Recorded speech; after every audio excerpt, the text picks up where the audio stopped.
con un título bastante escueto, Los puertos. No sabemos si del presente, del pasado, del futuro, pero bueno, lo hablaremos. En otros títulos tienen un apellido, ¿no? Aquí no, pero hablaremos también del futuro. Y quiero presentar, en primer lugar, a las personas que nos acompañan. Y el encargado de la primera ponencia es don José Ramón Iribarren, socio fundador y director general de SIPOR 21. Es ingeniero naval y oceánico precisamente por esta escuela. Tras su paso por el CEDEX del Ministerio de Fomento, puso en funcionamiento el primer simulador de maniobra de buques en tiempo real que existía en España. Cofundó SIPOR 21 en junio del 99. Iribarren está especializado en estudios sobre la dinámica del buque amarrado y la maniobrabilidad de buques en puerto. En el 97 fue galardonado con el premio Modesto Vigueras, convocado por la Asociación Técnica de Puertos y Costas, y en el 98 recibió el premio Gustav Willems de la Asociación Internacional de Navegación PIANC, de la que es miembro y en la que colabora activamente en diversos estudios a través también de SIPOR 21. A su izquierda nos acompañan don Pedro García Navarro, secretario general de la Asociación de Empresas Estibadoras, ANESCO. Pedro García Navarro es ingeniero de Caminos, Canales y Puertos y graduado en Derecho. Titulaciones a las que posteriormente añadiría la diplomatura en Alta Dirección de Empresas y máster en Gestión y Planificación Portuaria e Intermodal. Nació en Sevilla en el año 76 y ha desarrollado gran parte de su carrera profesional en la Autoridad Portuaria de Huelva, cuya dirección general ocupó entre los años 2012 y 2015. Precisamente año 2015 en el que fue nombrado director gerente de ANESCO. Desde 2018 ocupa el cargo de secretario general en ANESCO, que, como saben, es la patronal de la estiba y ostenta la máxima representatividad del sector. La organización tiene asociadas a 37 terminales marítimas en distintos puertos españoles y sus empresas emplean a más del 75% de los trabajadores necesarios para prestar el servicio de manipulación de mercancías. Y, por último, don Joaquín Monedero Villén, actual gerente del Colegio Oficial Nacional de Prácticos de Puerto. Joaquín Monedero es capitán de la Marina Mercante, abogado y ejerció la abogacía antes de entrar a trabajar en la Autoridad Portuaria. Estuvo precisamente como jefe de explotación en la Autoridad Portuaria de Ceuta y jefe de división de operaciones portuarias en la Autoridad Portuaria de Cádiz, donde estuvo por más de 20 años compatibilizando esta actividad además con la docencia universitaria. Es doctor en Náutica y Transporte Marítimo, ha sido también profesor asociado del Departamento de Derecho Mercantil de la Universidad de Navarra, también en la Escuela de Náutica de la Universidad de Cádiz y profesor de Derecho Marítimo de la Escuela de Prácticas Jurídicas del Ilustre Colegio de Abogados de Cádiz durante más de 10 años. No cabe duda que el currículum de nuestros tres intervinientes pues, es una garantía para todos del contenido de lo que se va a tratar. Que hemos titulado Horizonte y potencial del sistema portuario español desde el punto de vista de las operaciones marítimas, fundamentalmente, ¿no? Bueno, muchos aquí conocen lo que es SIPOR 21 porque estamos participando en muchas actividades del clúster y bueno, tenemos una relación especial con la Escuela de Navales, lógicamente. Somos una consultora de ingeniería marítimo-portuaria española, muy especializada, 20 años de experiencia, muy activa, con más de 1.000 proyectos y con una actividad internacional fundamental que nos ha llevado a 47 países diferentes. Nuestro trabajo básicamente es desarrollar estudios técnicos y proyectos de apoyo al diseño de instalaciones portuarias, al análisis de las operaciones marítimas en puertos o operaciones marítimas offshore y con un enfoque especial al análisis de riesgos y a la seguridad marítima, ¿no? Como algunos conocen también, tenemos un centro de simulación aquí en Madrid, en Las Rozas, donde hacemos trabajos de diseño y de proyecto, y también hacemos labores de entrenamiento y formación de capitanes con cifras pues, bastante significativas, hasta 500 cursos con 1.500 capitanes del sector LNG, prácticos de unos 50 puertos nacionales y extranjeros, trabajo con muchas navieras de perfil internacional, ¿no?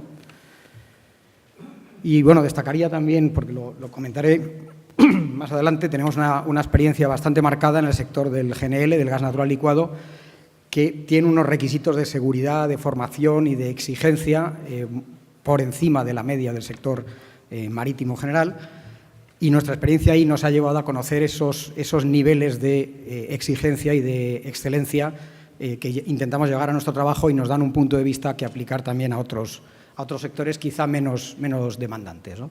Bueno, yo lo que voy a presentar es una visión del sistema portuario, concretamente del sistema portuario español, no como gestor del sistema portuario, que no lo soy, yo vengo de una pyme, una empresa privada y de una dimensión limitada. Desde ese punto de vista, desde nuestra actividad nacional muy amplia, desde hace, como digo, 20 años y con una carrera profesional que llega a los 30, con una experiencia multinacional en diversidad de entornos a nivel mundial, tanto en Latinoamérica, África, Asia, etcétera. Hemos manejado diversidad de tráficos, todo tipo de terminales, desde marinas de megayates a grandes terminales de contenedores, como digo, un énfasis especial en el sector del GNL. Y lo que querría trasladar en esta presentación es esa visión desde nuestro particular punto de vista, con un enfoque integral, multidisciplinar y con un espíritu de innovación que es el que llevó a la creación de la empresa y al que gestiona un poco cómo hacemos nuestro trabajo diariamente, ¿no? Bueno, ¿cuál es el presente del sistema portuario español? Mucha gente lo conocerá, quizá no con suficiente detalle.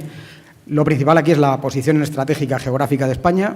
Estamos en medio de dos rutas internacionales esenciales, la conexión Mediterráneo-Atlántico a través del Estrecho de Gibraltar y la conexión entre Europa y África. Y eso hace que España tenga una actividad portuaria y marítima pues muy destacada, ¿no?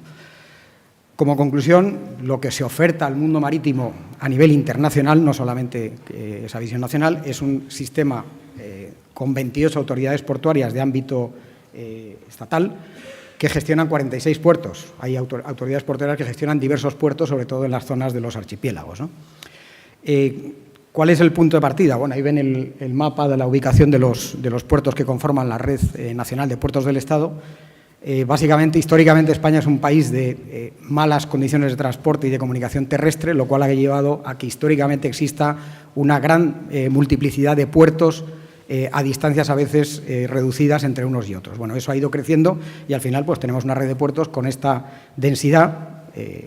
En algún momento alguien puede pensar que son demasiados puertos. Bueno, esto es lo que hay y lo que funciona, ¿no? ¿Cuál es el aspecto para mí fundamental y que es algo que también se encarga de destacar el equipo de gestión de puertos del Estado?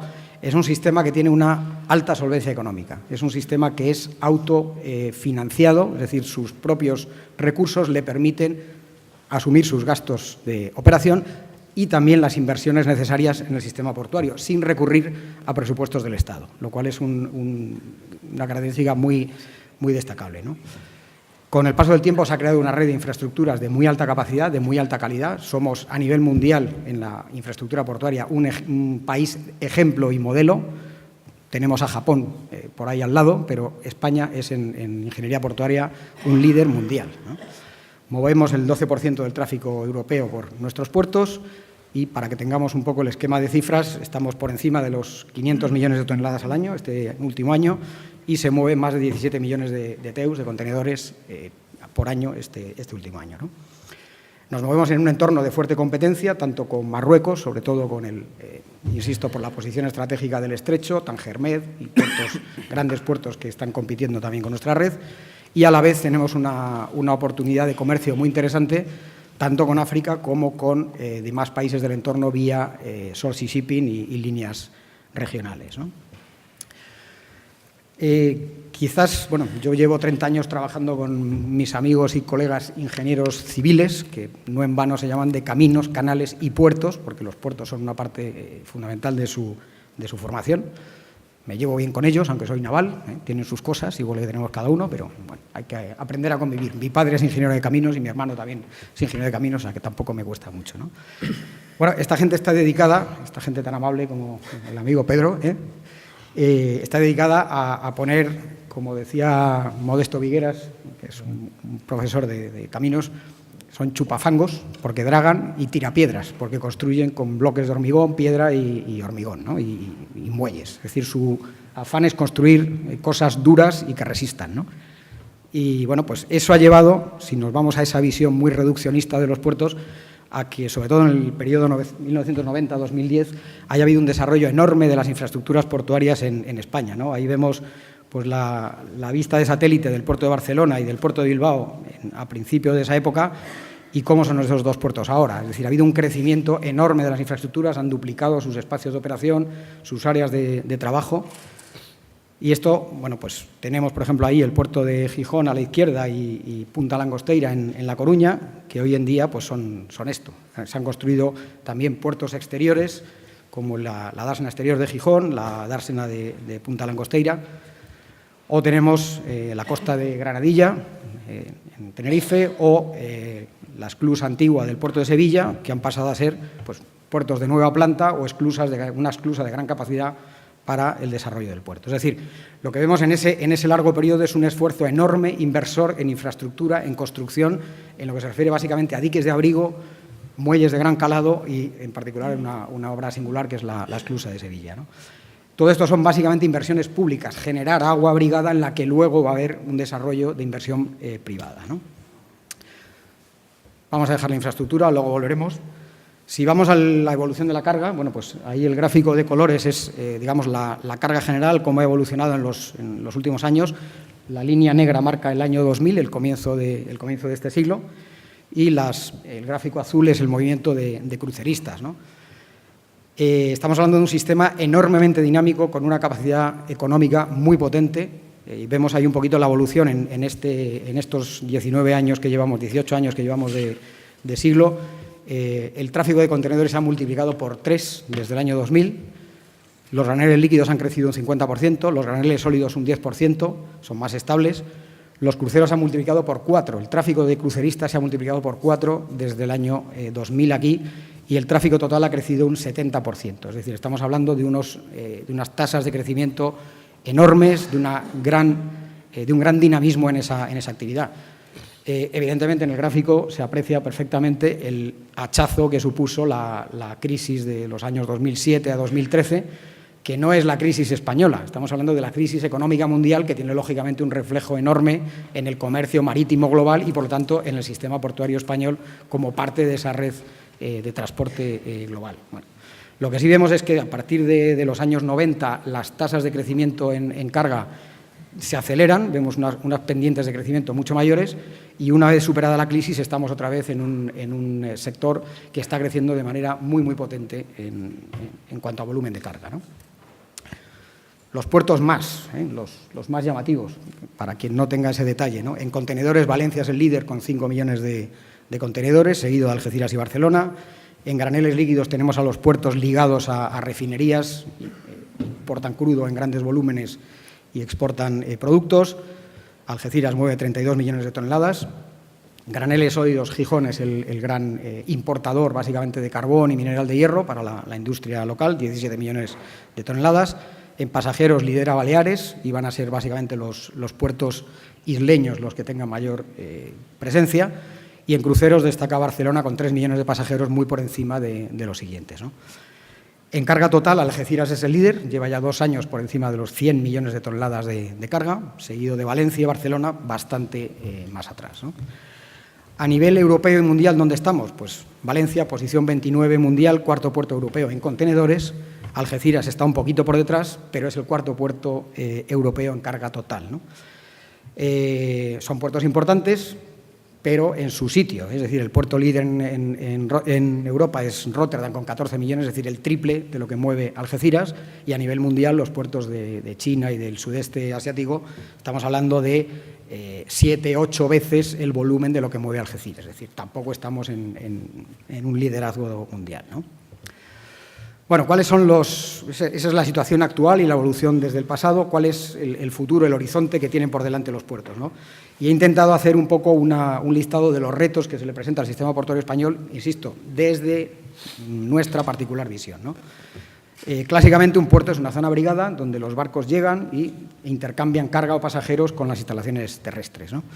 De hecho, lo que importa es la infraestructura, el movimiento de carga y punto, ¿no? Tradicionalmente, ¿no? De hecho, las autoridades portuarias ahora se llaman autoridades portuarias, pero antes se llamaban Junta de Obras del Puerto, gestionadas básicamente por ingenieros de caminos. Es decir, lo que importaba era la construcción, la infraestructura, y eso ha ido evolucionando de manera muy fuerte hacia una visión mucho más comercial y mucho más activa, ¿no?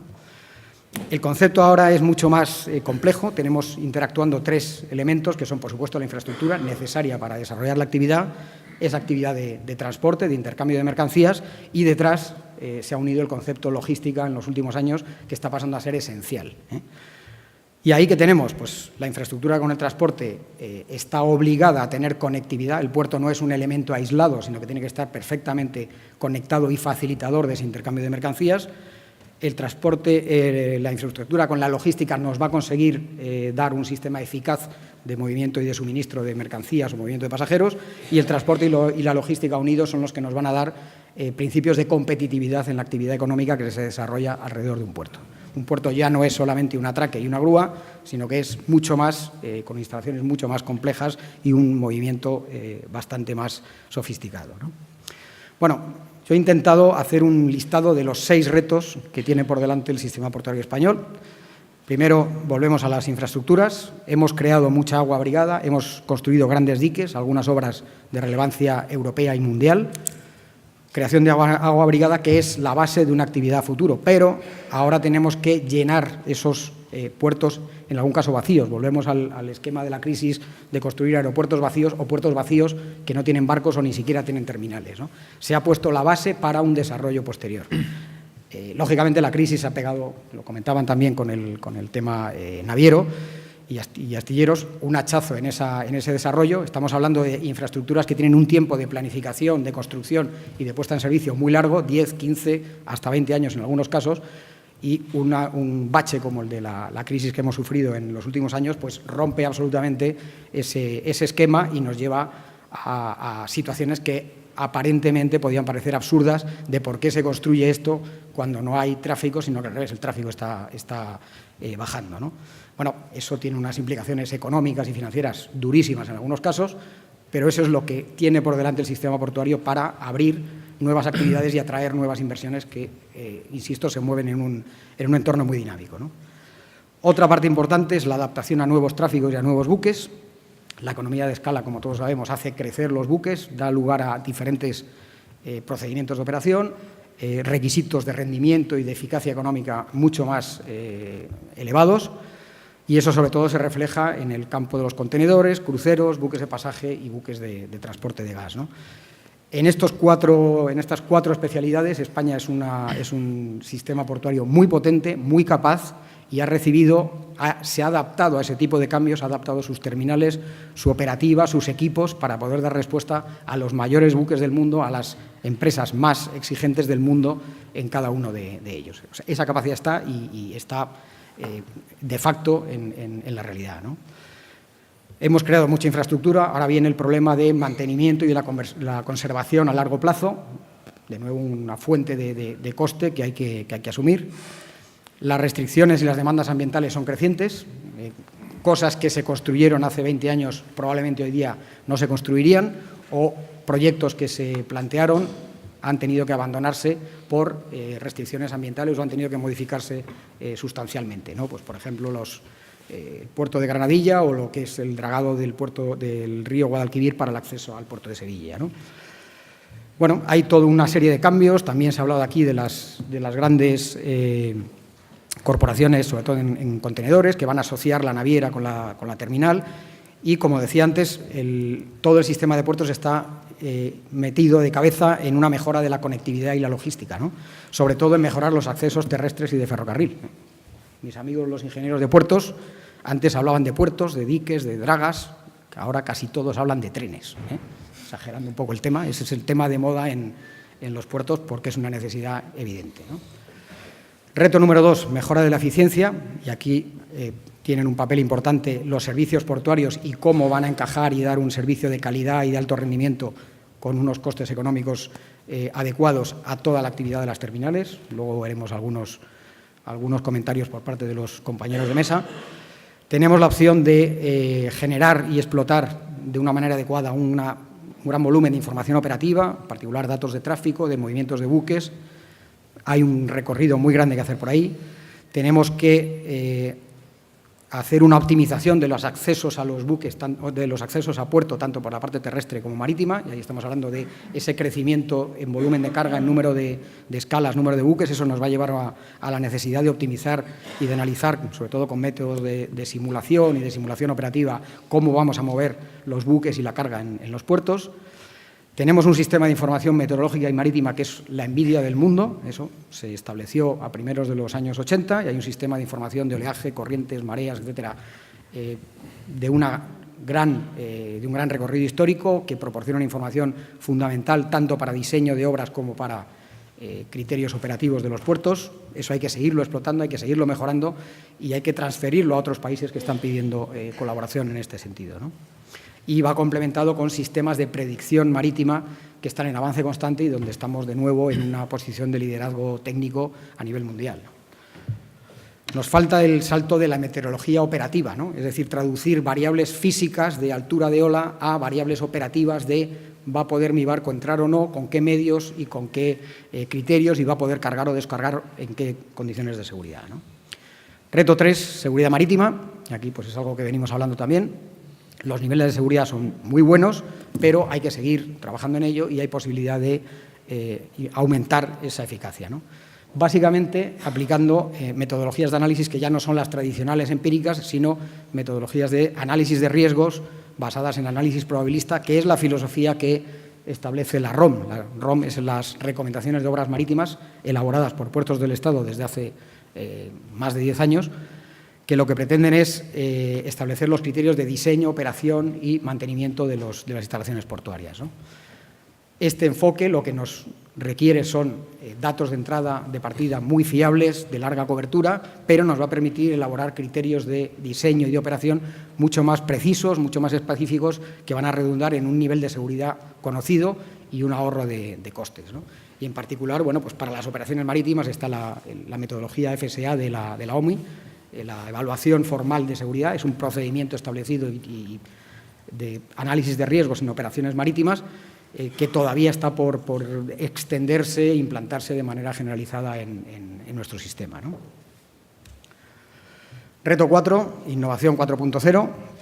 Se ha hablado de esto bastante y se va a hablar mucho más, y hay gente que sabe mucho más que yo que va a dar más detalles. Evidentemente, los puertos se tienen que adaptar también a ese concepto de industria 4.0, el concepto Smart Port, puerto inteligente, puerto que capta información, básicamente a través de sensorización e información compartida, tratamiento con criterios Big Data, para quien no esté muy conocedor, se basa en el criterio de las 3 Vs, alto volumen de datos, alta velocidad de tratamiento y versatilidad de los datos. Lo mismo son números que bases de datos, que textos, que imágenes. Es decir, todo eso lo tenemos que incorporar en los puertos, igual que se tiene que incorporar en cualquier otro sector industrial, como hemos visto aquí, en astilleros, etcétera, ¿no? Y aquí a los puertos les puede costar un poquito más por la tradición y la forma de enfocar el negocio que tienen, ¿no? Y bueno, elaborar modelos de análisis y predicción basados en métodos avanzados, algoritmos de inteligencia artificial, etcétera, que nos van a permitir deducir, hacer diagnóstico de toda esa información que recoja un puerto, comercial y técnica, y elaborar modelos de predicción que nos permitan optimizar las decisiones que se lleven a cabo, ¿no? Este cambio, como ya se ha mencionado, es imprescindible, va a ser beneficioso, nos va a dar unas oportunidades de mejora de los procesos enormes, es acelerado y, por lo tanto, nos va a exigir mucha flexibilidad a todos los actores que se mueven alrededor del sistema portuario, ¿no? Y pongo ahí en rojo la ciberseguridad, porque si fiamos toda nuestra actividad a sistemas informáticos y a compartir información, es un punto clave que hay que cuidar desde el primer momento. El puerto de Barcelona ha tenido un ciberataque hace el año pasado, una cosa así, y las consecuencias iniciales fueron tremendas y bueno, la capacidad de respuesta fue suficiente. Digamos que el puerto ya ha tenido un aviso serio y tiene una referencia de qué puede pasar y cómo atacarlo, ¿no? Reto 5, sostenibilidad, también se ha comentado. en sus 4 visiones clásicas: sostenibilidad económica, sostenibilidad ambiental, social y también institucional, es decir, cuál es el marco regulatorio, el marco legal en el que vamos a gestionar ese sistema portuario, ¿no? Esos 4 aspectos están, para mí, bastante asentados en el sector portuario español y hay una mentalización suficiente, sobre todo en los 3 primeros, podría decir, y lo que falta es continuar profundizando, ¿no? Quizás, como ejemplo, las memorias de los puertos tradicionales era una descripción de los muelles, del clima marítimo de la zona, la lista de los muelles existentes, las estadísticas de tráfico y el balance y cuenta de resultados, ¿no? Las memorias de sostenibilidad que se hacen ahora son muy diferentes, dan una visión mucho más integral e introducen toda una serie de aspectos ambientales y sociales muy importantes, ¿no? Sí. Y Puertos del Estado, de todas maneras, ha lanzado ya el desarrollo de un nuevo marco estratégico, ha empezado a dar los primeros pasos y está trabajando en esta línea, ¿no? Dentro de la sostenibilidad también se ha comentado la importancia creciente de los aspectos ambientales y quizás pues, es la adaptación a los nuevos tipos de buques, a los nuevos sistemas de propulsión. En particular está teniendo mucha importancia el búnker de LNG, el uso del gas licuado como combustible. Los puertos tienen que adaptarse para ser capaces de dar esos suministros y de darlos con instalaciones y con redes logísticas adecuadas y eficaces, ¿no? Reto 6, el último, formación y especialización. Por supuesto, si vamos a cambiar el modelo de gestión y vamos a ir a ese concepto Smart Port, necesitamos un cambio de mentalidad, también se ha comentado, mucha mayor flexibilidad, mucha mayor rapidez de adaptación. Importantísimo profundizar en la formación especializada. Estamos desarrollando una cantidad de tareas diferentes que afectan, además, de manera drástica a la seguridad y hay que trabajar especialmente en el refuerzo de la seguridad con ese enfoque de lucha contra los riesgos y lucha contra las emergencias. Ahí nosotros podemos aportar una experiencia muy interesante de trabajo conjunto con prácticos, capitanes, terminales, etcétera, pues, que nos ha dado una visión muy interesante, ¿no? En resumen, tenemos un sistema portuario español de gran capacidad, modelo mundial en muchos aspectos, con una buena posición en términos económicos, con un alto potencial de desarrollo y de crecimiento en términos económicos y de capacidad y de servicios.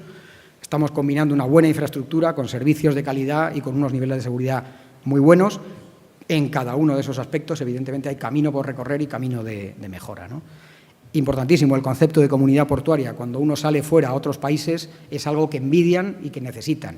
El puerto no es la autoridad portuaria, no es la terminal de coches o de contenedores. La comunidad portuaria, todos los actores que están involucrados tienen que trabajar de una manera coordinada. También el principio, digamos, de industria colaborativa que se llamaba ahí, compartir información, herramientas de información conjunta, etcétera, ¿no? Establecer sistemas de indicadores que nos permitan gestionar de manera eficaz, con esa visión multidisciplinar y también con visión de cooperación internacional. El mundo marítimo es global, los puertos son globales, algunos son regionales, pero tienen que tener esa visión global y la experiencia que nosotros hemos tenido es que eso es muy enriquecedor y nos lo están demandando países próximos geográficamente y culturalmente, ¿no? Y muchísimas gracias y espero que haya sido suficiente.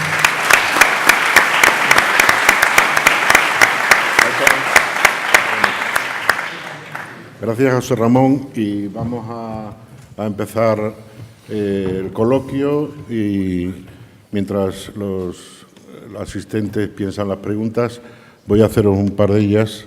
La primera sería precisamente cómo le está afectando las normas sobre medio ambiente al transporte marítimo, en qué medida va a afectar también a los futuros puertos, ¿no? Al futuro de nuestros puertos. Es decir, los barcos tienen unas exigencias enormes a nivel internacional, por tanto, los puertos deben adaptarse y esto va a suponer también más infraestructura o infraestructura de algunos tipos, ¿no? Para tratamiento de residuos, etcétera. ¿Qué pensáis sobre este tema? Bueno, buenos días. Antes de entrar en tu pregunta, que ahora entraré, no quiero perder la oportunidad de hablar también sobre el futuro de los puertos, en línea de lo comentado con José Ramón brevemente, porque me ha parecido una intervención muy interesante y quería aportar en línea a lo dicho la visión desde las terminales portuarias, desde las empresas estibadoras que están asociadas a ANESCO, que como sabéis las empresas estibadoras son mayoritariamente quien pide el dominio público, quien hace las grandes inversiones para la manipulación de mercancías, quien contrata al personal estibador, etcétera. Me gustaría dar unas pinceladas sobre el futuro y ahora entro en el tema del medio ambiente. ¿Cómo vemos nosotros el futuro de los puertos? Pues la realidad es que, sinceramente, el futuro está por escribir y no lo sabemos. Entre otras cosas, lo tenemos que escribir entre todos. Lo que sí creemos es que podemos hacer ahora tres cosas. Una que es analizar el pasado de los puertos, ha hablado mucho José Ramón. Otro que es ver tendencias de futuro, entre ellas el medio ambiente. Y también ver qué retos tenemos, por supuesto, los que ha dicho José Ramón, algún otro que quería enumerar para abrir el debate, y el tema medioambiental. Si me permitís brevemente, ¿cómo vemos el pasado de los puertos? Yo creo que el sistema portuario español, nuestros puertos, es un claro caso de éxito, sin duda. Si vemos cualquier indicador, el tráfico operado está muy en récord histórico, en cómo crecemos. En la última década hemos crecido al 8%. Desde el año 92, que movíamos 239 millones de toneladas, estamos ahora en 551, es decir, hemos multiplicado desde que se cambió el modelo portuario el tráfico en 2,3 veces lo que se movía, lo cual creo que es un éxito. Y así sucesivamente. Tenemos 6 puertos entre el top 30 europeo, 3 entre el top 10 europeo de contenedores. Cualquier cosa que midamos yo creo que es un claro éxito. Pero también me gustaría decir que en nuestra visión sobre cómo funcionan los puertos y el pasado, creemos que en muchas ocasiones hay un exceso de triunfalismo. Creemos que las instituciones públicas, las autoridades portuarias, las empresas, los trabajadores, vamos constantemente diciendo lo bien que lo hacemos, cosa que creo que es cierta, pero también creo que es cierto que estamos perdiendo oportunidades con nuestros competidores. Se ha apuntado también antes, tenemos competencia cercana en Tangermet, en Sines. Me he traído algún ejemplo también, algún indicador de lo que intento expresar.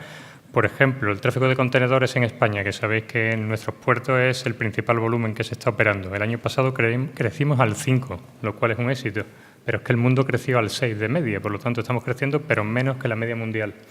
El puerto de Sines en los últimos 4 años ha crecido un 35,95% en toneladas movidas. Algeciras un 4,7, Valencia un 15,94. Es decir, tenemos puertos muy cercanos que están haciendo las cosas también muy bien. Tangermet en 10 años ha pasado de 0 a 3,4 millones de TEUs. Bueno, son oportunidades que estamos perdiendo. En resumen, respecto al pasado, creemos que los puertos son un éxito, que funcionan muy bien, pero que hay que ponerse las pilas y que hay que mejorar la competitividad.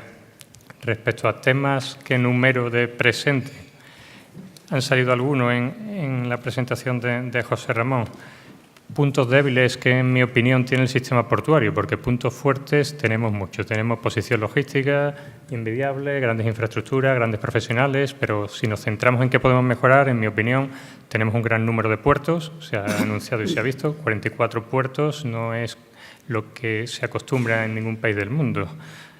469 millones de toneladas mueve solamente Rotterdam, nosotros entre 46 puertos, 551. Además, los 6 primeros mueven el 68% de los tráficos. Por lo tanto, tendríamos que plantearnos si tiene sentido, no ya que haya tantos puertos, que entiendo que por supuesto, sino si se tienen que regular por las mismas normas, por las mismas reglas del juego, por los mismos sistemas de gobernanza, etcétera. Por eso yo creo que es un punto débil. Segundo punto débil que limita la capacidad empresarial, hiperregulación legislativa e inseguridad jurídica en algunos aspectos. Creo que no digo nada nuevo si enuncio que tenemos un legislador muy prolífico. La cantidad de disposiciones en distintos ámbitos es interminable. Eso habría que coordinarlo, mejorarlo. Es muy difícil hacer actividad empresarial internacional así. Más temas que se deberían de mejorar. Tenemos que mejorar flexibilidad en algunas cosas concretas. Por ejemplo, en las tasas portuarias, en las tarifas, hay muchas rigideces en la organización del trabajo, especialmente en el mundo de la estiva, en el cual hay una gran componente de los costes de paso de puerto. Hay que ser más flexible en la organización del trabajo, hay que ser más flexible en los horarios, en los precios, etcétera.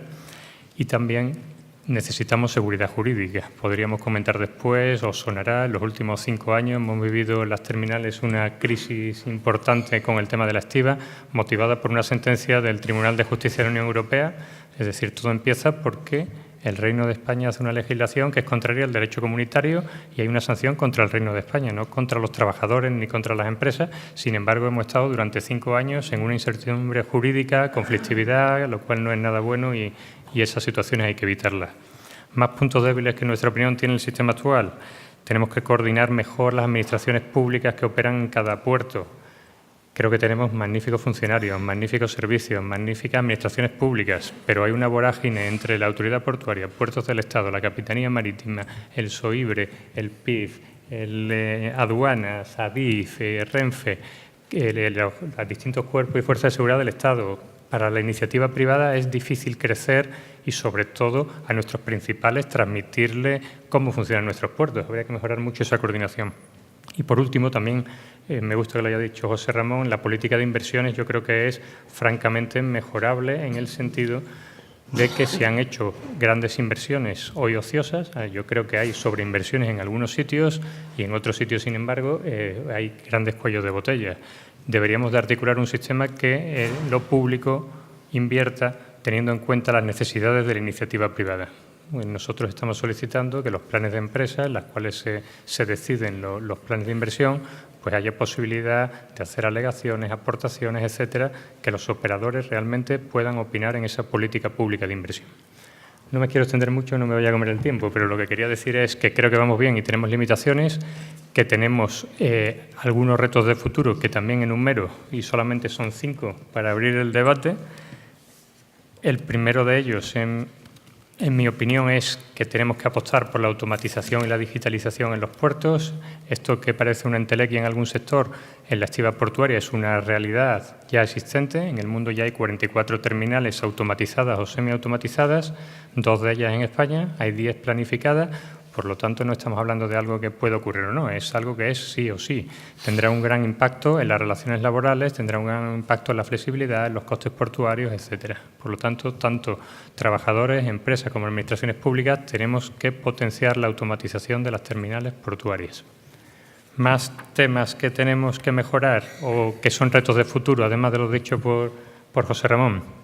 Yo creo que Puertos del Estado ha abierto un melón que es muy positivo y había que afrontarlo, que es el reformar o revisar el marco estratégico de los puertos. Yo creo que nuestros puertos, como decía antes, han sido un éxito en la gestión, pero que da ciertos síntomas de agotamiento y algunas incoherencias. No sé si son precios públicos, si son precios privados, si nombra los consejos de administración la autonomía, pero dependen de Puertos del Estado.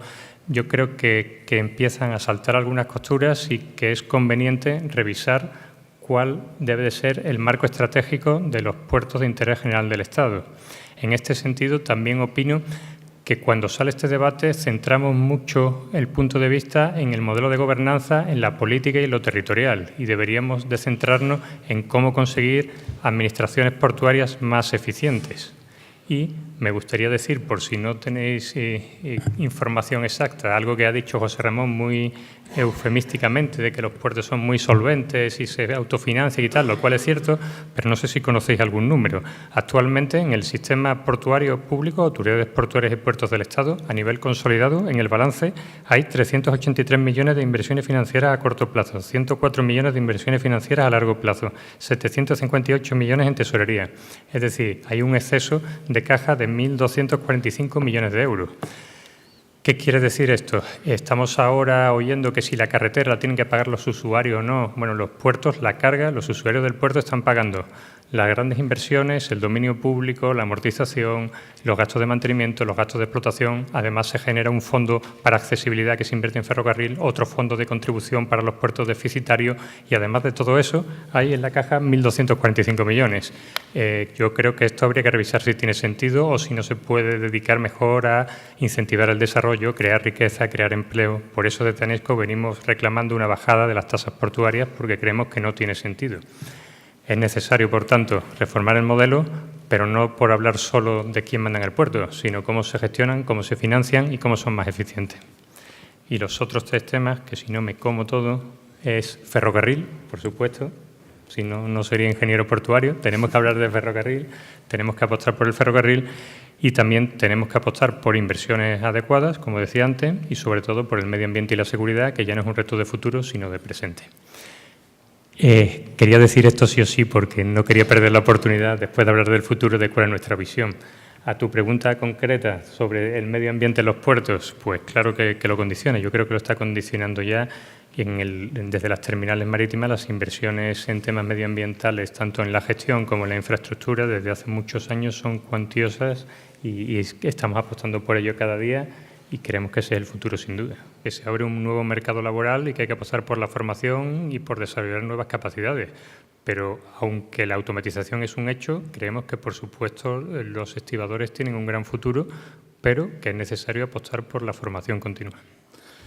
Me gustaría aprovechar el enfoque que tú has dado, antes de pasar las preguntas para los asistentes, para que Joaquín, como representante de uno de los principales servicios portuarios, nos diga entonces también su visión sobre el futuro de este aspecto de los servicios portuarios con todo lo que nos espera. Tenemos que tener claro que los puertos no solamente son el ámbito terrestre, sino también la lámina de agua, la zona 1 y zona 2 de aguas portuarias, que en muchos casos tenemos 700 u 800 veces más láminas de agua que de terreno portuario. En esa zona es donde, en esa interfaz, donde vienen los buques entrando a descargar o saliendo una vez descargados, tenemos que tener una seguridad máxima, porque es una seguridad que se requiere seguridad marítima, y esa seguridad marítima implica una seguridad de la navegación, una seguridad en el rescate de vidas humanas en aguas portuarias. Son las autoridades portuarias las competentes en el asunto. Una seguridad de la contaminación, pensemos que no solamente es la seguridad ambiental de la quema de combustible, sino la varada de un buque tanque o un buque, simplemente un buque con 20.000 TEU puede tener en sus tripas 4.000 toneladas de fuel 380 o 720. Por tanto, las recaladas en puerto tienen que ser muy seguras.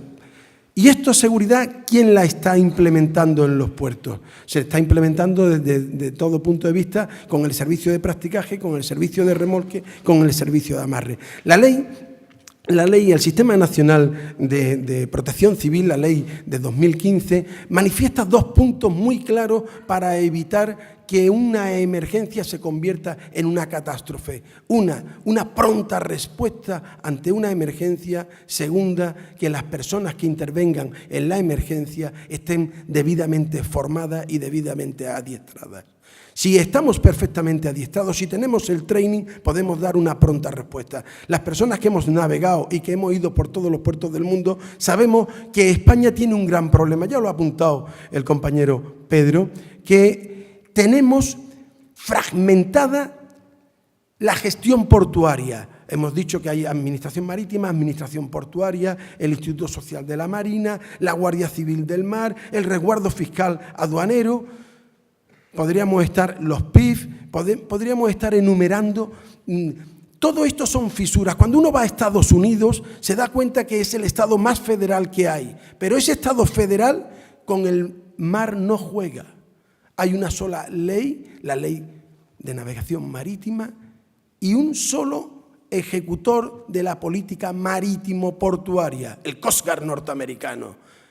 Lo tienen muy claro, con la gestión portuaria, con la gestión náutica, con la gestión marítima, no se juega, no puede haber fisuras. Y hay muchas fisuras en la gestión portuaria. Como bien hemos visto, hay ingenieros de caminos, ingenieros navales, marinos, que todos tenemos una gran soberbia. Hay que reconocer perfectamente en qué mundo nos encontramos, con qué personas nos estamos batiendo el cobre, y cada uno tenemos nuestra soberbia, tenemos nuestra masa gris y decimos, ¿qué me va a enseñar el ingeniero de camino, el ingeniero naval o el capitán de la marina mercante? Esto produce fisuras en la seguridad.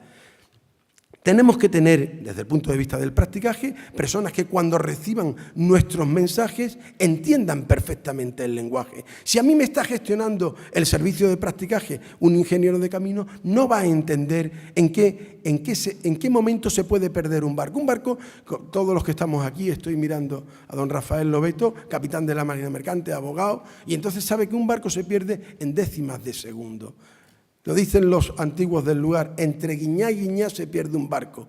Es decir, entramos en una piedra, coge una vía de agua, empiezan las superficies libres a hacer su trabajo físico, empieza a escorarse y en cuestión de 3 minutos el barco se ha tumbado.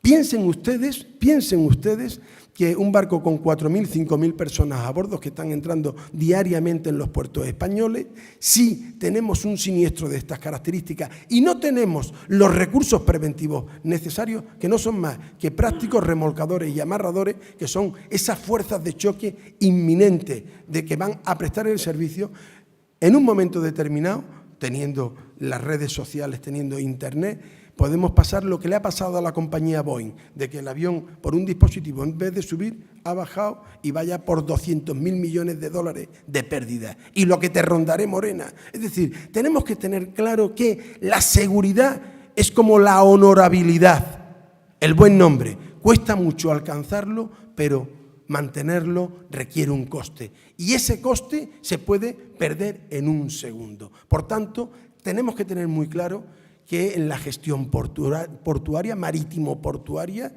la seguridad no es un coste, es la mejor inversión que puede hacer un Estado.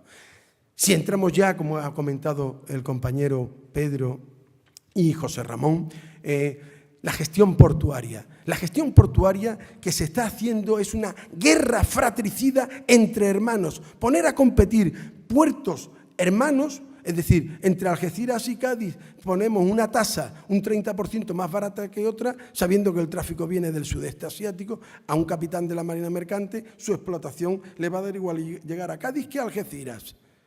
Porque además, como bien ha hablado don Alejandro Aznar hoy, la competencia de flete es brutal. Y entonces el beneficio que puede encontrar es en las tasas portuarias. ¿Han visto ustedes qué aberración técnico-jurídica es que en un mismo estado, en una misma provincia del Estado español, las tasas de un puerto de interés general tengan un coste de un 30, un 40 o un 15% más baratas? Piensen ustedes que uno de los principios constitucionales del Estado español, del gobierno español, es la redistribución de la riqueza, una justa redistribución de la riqueza. Los puertos son los impulsores económicos de una ciudad.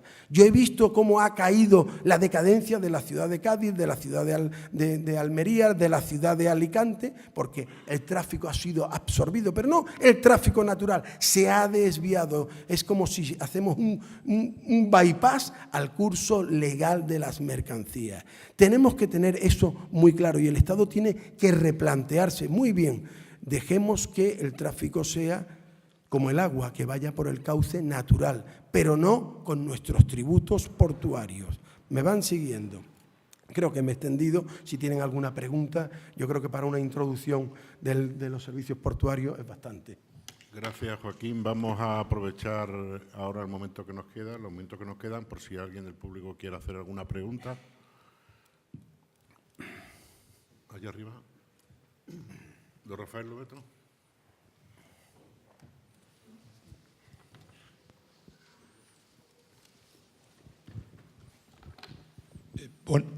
Buenos días. Me está gustando muchísimo el tono del Congreso, o sea que felicito a los organizadores, y me ha gustado muchísimo el tono de la mesa. Teniendo en cuenta que sigo siendo crítico y así moriré, tengo que decir que si ese fuera el tono, el del Congreso y el de la mesa, a lo mejor podríamos encontrar juntos algunas soluciones a cosas absolutamente caóticas. Durante muchísimo tiempo, una parte de nuestros profesionales defendían que lo mejor es que no hubiera modelo, es decir, lo que estáis contando en la mesa, el desmodelo como modelo. Bueno, eso puede que en el pasado fuera hacer el ridículo, lo era. Ahora no es hacer ridículo porque aparece en el móvil de que todos los presentes aparece el desmodelo. Las consecuencias de eso es que no podemos competir, las consecuencias de eso es que muere gente, las competencias de eso es que no se puede administrar. Por lo tanto, solo lo dejo ahí. La Liga plantea que haya un Ministerio de la Mar, otros plantean que haya guardacostas, otros plantean… Bueno, nuestro norte se llama Europa, con una diferencia. A mí me gustaría, no en toda Europa es la dirección. Perdimos el Euros, por eso tuvimos que montar el Rebeca, por eso tenemos que actualizar el Rebeca. Los puertos, según yo, que he sido el responsable en España, África y Asia, en toda Europa, del código PBIP, no se cumple. En nuestro país, en el pasado, no cumplía los convenios internacionales en absoluto, en absoluto. Dimos un salto en los 90, yo creo que ahora estamos en una situación más aceptable, pero no seguimos siendo un modelo marítimo. Falta sensibilidad, nuestra universidad no vive el mar, Están produciéndose cambios. Asistí con amor a lo organizado en Cádiz, fue algo espectacular desde todos los ángulos. Parece ser que la Universidad de Cádiz va a volver a organizar algo parecido y que en otras universidades están así. Pero este congreso debería servir para no tener que organizar otros 20 congresos volviendo a pedir el Ministerio de la Mar o reformas o no sé qué, sino para que pudiéramos avanzar todos en algunas de las cuestiones. No entro a felicitarles más a la mesa porque no es la cuestión. Simplemente, seguramente cuando el tono es correcto, es entendiendo que no existen verdades absolutas, que hacen falta en la mesa ingenieros de caminos, abogados, capitanes, por supuesto, capitanes también. Lo digo porque hemos intentado hacer marinas y marinos y eso debe ser un invento que no estaba programado, ¿no? Ni por nosotros. Por acabar, una pequeña cuestión.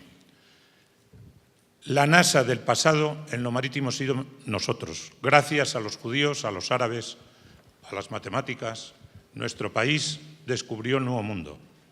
Dominamos absolutamente científica, técnica y todo. No hace falta más que ver América, las ciudades más bellas del mundo, Cartagena de Indias, La Habana y tal, las hemos construido los españoles. ¿Por qué hemos perdido el rumbo? ¿Por qué no podemos recuperar ese rumbo? ¿Por qué no podemos seguir siendo un referente? No lo inventaron los demás. No, es absolutamente falso. Lo hemos hecho nosotros. Ni siquiera esa historia está correctamente interpretada. ¿Qué debemos hacer? En lugar de dividirnos, parece ser que ahora hemos acabado las guerras intestinas entre unos y otros, deberíamos aprovechar este periodo para pactar, para ponernos de acuerdo, para ser competitivos, para ser un modelo en Europa, no solo para copiar de Europa, sino para que copien los europeos de nosotros. Esa es la pregunta. ¿Por qué no? ¿Le puedo contestar? No, Rápido, sí, contesta, pero rápido. España, en el momento que sea fiel a su vocación marítima, empieza a ser grande. Lo ha demostrado la historia. Si nosotros nos convencemos, sobre todo nuestros gobernantes se convencen de que por la mar llega la riqueza, mar, puertos, llega la riqueza a nuestro país y hacen de forma pragmática lo que tienen que hacer, lo que han hecho otros, que es constituir una sola administración, no llámale ministerio, llámale agencia, llamémosle lo que sea, que unifique criterios, que dé una sola legislación o una única legislación, una única administración, una única ventanilla y integremos todos esos recursos, como bien decía don Pedro, 1000 y pico millones que están en la caja esperando a qué, y los repartamos para que nuestros puertos sean seguros. No perdamos de vista una cosa, lo que todo cargador, lo que todo naviero, lo que toda persona busca en un puerto es una cosa, seguridad global, safety, security and legal. Es muy triste que en España todavía no tengamos el reglamento de explotación y policía de puerto ni ordenanzas portuarias.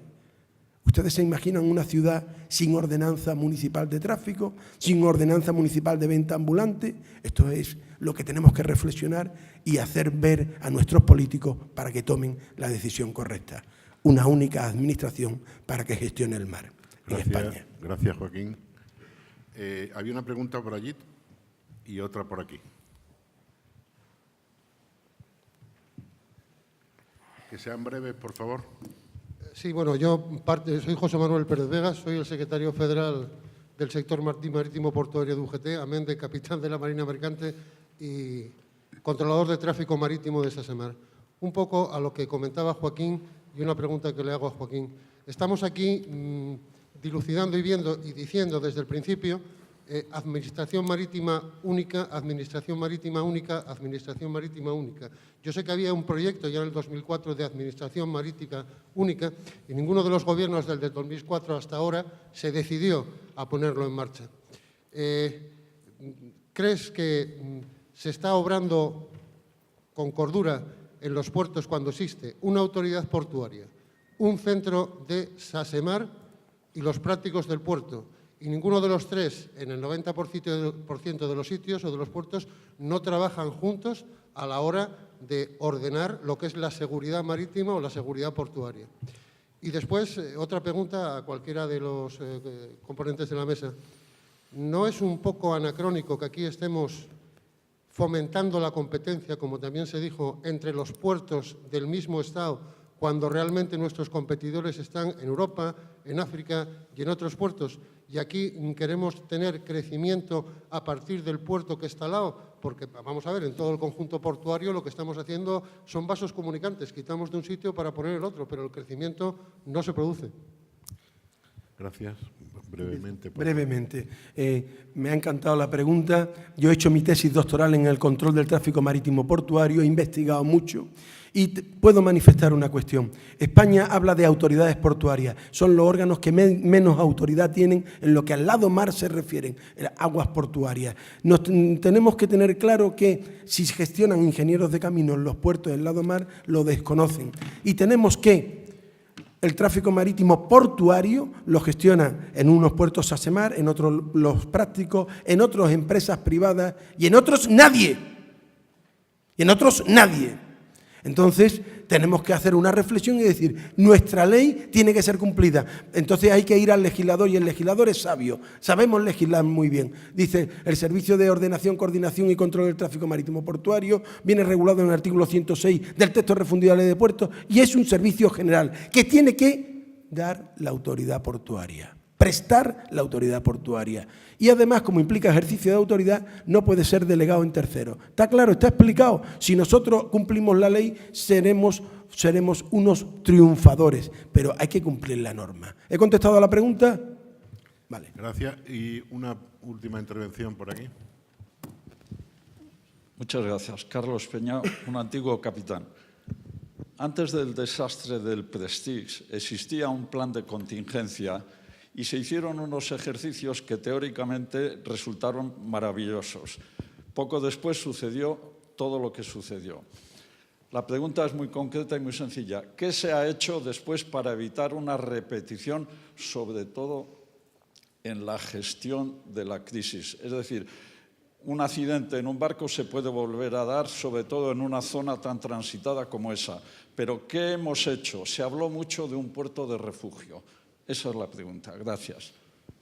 Yo creo que yo no quiero monopolizar el tema, por favor. No quiero. A ver, me cuesta hablar me cuesta hablar con detalle y respuestas concretas. Yo sé que se han hecho muchas cosas, ha habido muchos estudios técnicos, tanto por parte de consultoras privadas como por parte de organismos del Estado, en particular el CEDES, sobre temas de navegación, sobre temas de protección medioambiental, sobre temas de capacidad de respuesta. SASEMAR ha hecho muchas cosas y ha incorporado muchas cosas en cuanto a equipamiento y a procedimientos. No puedo dar detalles y quizás la cuestión ahí es que es información que no se ha difundido suficientemente, mucha de ella no es pública y no se ha hecho, digamos, no se ha transmitido a la sociedad la respuesta de tipo institucional y de capacidad de previsión ante una situación similar, ¿no? El tema de Puerto Refugio pues fue muy candente en su momento y se han hecho muchas cosas y hay una definición. Lo que pasa es que entiendo que aquí tengo gente mucho más preparada que yo para hablar de este tema y sobre todo este señor de aquí al lado, pero creo que tampoco es un tema que se haga público por una diversidad de motivos. Pero hay información y hay procedimientos mucho más avanzados que entonces, ¿no? Si me permite, y abusando un poco de la oportunidad, pues efectivamente tenemos el caso reciente del Modern Express, cuyo tratamiento llevó a la Administración Marítima Española y se aplicó la normativa europea, en este caso a rajatabla, ¿no? ¿Qué ocurre? Ya ni siquiera incluso hablamos de puertos de refugio, sino de lugares de refugio. El lugar para tratar una emergencia marítima puede no ser un puerto, puede ser un lugar de la costa determinado, protegido de las inclemencias, etcétera. Pero ¿por qué la necesidad de que haya cierto tratamiento reservado? Precisamente porque en el momento que hablamos de traer un barco que está en necesidad de ayuda, que es una primera decisión que hay que tomar, va a salir el alcalde de turno diciendo aquí no, en mi pueblo no. O cerca de mi ciudad tampoco. Entonces, lo ideal, muchas veces lo hemos dicho los técnicos, sería el tratamiento que hacen en Inglaterra con el SOSREP, que es una persona con un equipo de expertos que toma todas las decisiones y tiene inmunidad civil, penal y y económica, ¿no? De todos los tipos de puntos de vista, esta persona va a ser el que dirija las emergencias marítimas, que son en la mayoría de las ocasiones muy complejas, o pueden llegar a serlo, y incluso tiene inmunidad para poder tomar esas decisiones con tranquilidad. Cuando aquí, yo a veces suelo decir, además de los puertos o lugares de refugio, que es el director general de la Marina Mercante el que tiene que dar autorización, tenemos 32 SOS-REP pequeñitos, que son los capitanes marítimos, ¿no? Por lo que respecta a las emergencias en alta mar, que también asumen de forma directa pues esta responsabilidad. Pero creo que el esquema está bien montado y hoy por hoy funciona basado en la coordinación, porque como muy bien se ha dicho en la mesa, hay muchas entidades que intervienen, en ocasiones se pide asistencia a otros que tienen medios, como la Armada, como Cruz Roja, Vigilancia Aduanera, Guardia Civil del Mar, todos tienen medios marítimos. En una emergencia a veces hay que utilizarlos todos. Y el principio del Salvamento Marítimo Español, de SASEMAR y del rescate en España, que no podemos olvidarlo, es uno de los mejores de Europa, por no decir el mejor, está basado en la coordinación precisamente. Tucho, al capitán se le ha quedado una pregunta en el tintero. Me gustaría contestar de eso. Nos queda un minuto. Es que al capitán se le queda la pregunta en el tintero. Sí, la hice antes, pero no me la han contestado. Era sobre la competitividad de los puertos entre sí, la competitividad de los puertos españoles entre puertos españoles, que al final lo que tiene que hacerse es competir con puertos de fuera, si no, entiendo que serían vasos comunicantes, quito de uno para meter en otro, pero lo que es el sistema global del país no crece. En mi opinión, lo que no tiene mucho sentido de nuestro modelo es que haya 44 puertos de interés general del Estado sujetos a la misma ley que obliga a tener un presidente, un consejo de administración, un director, un tal, un cual. Probablemente no tenga mucho que ver ya la gestión del puerto de Algeciras, Barcelona o Valencia con la que pueda tener un puerto muchísimo más pequeño. En resumen, yo creo que deberíamos de priorizar el modelo en los grandes puertos, que sea más flexible y que sí pudiesen competir sin perjuicio de que, por otras razones de interés general del Estado, tiene que haber otros enclaves gestionados como sea, con otras reglas del juego. Pero a mí lo que me parece anómalo más que la competencia es el que haya situaciones tan dispares como un puerto que mueve no sé cuántos millones de toneladas y otro que mueve 100.000, sujeto al mismo marco jurídico y mismo modelo de gestión. No sé si con eso usted responde. Bueno, vamos ya con un poquito de retraso, es el momento de descansar un poquito y tomar algo juntos. Y bueno, mi conclusión, ¿cuál puede ser? Pues si el sector marítimo es así, es un sector apasionante. Querías una pregunta, pero por favor, sí, muy rápido. Sí, además muy rápido. ¿Qué opina don Pedro de que para entrar como estibador en un puerto haya que ser hijo de otro estibador? Esa, la respuesta es corta. Vamos a comer.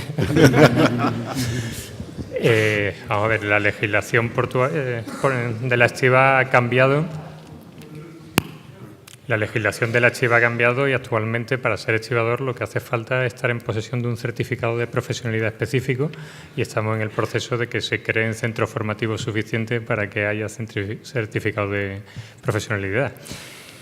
La herencia histórica, prácticas, etcétera. Hombre, yo creo que todo lo que sea el libre acceso al mercado, competencia, igualdad de todos los ciudadanos, pues todo eso hay que potenciarlo. Pero por decir la verdad, ese no es legalmente el sistema actual vigente. Estoy obligado a darle un minuto a mi compañero.